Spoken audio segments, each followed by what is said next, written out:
আসসালামু আলাইকুম। Yamin electric and sanitary পক্ষ থেকে জানাই সবাইকে স্বাগতম। তো আজকে আমরা নিয়ে আসলাম কিছু ফিনিশিং বাথরুম গোসলখানার কিছু ফিনিশিং মালের পরিচয় নিয়ে।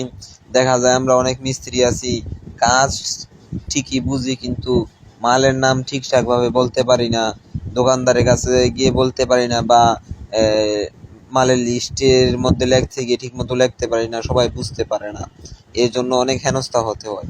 আজকে যদি আমরা এই ভিডিওটা শেষ পর্যন্ত দেখি তাহলে কিন্তু এই মালের নামগুলো আমরা ঠিক মতো জানতে পারবো এবং বুঝিয়ে সবাইকে বলতে পারবো।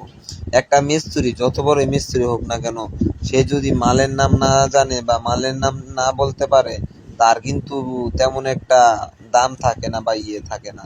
তো আমরা কাজের পাশাপাশি কোন মালের কোন নাম সবগুলো জানতে হবে এবং কি বুঝতে হবে। আল্লাহ হাফেজ।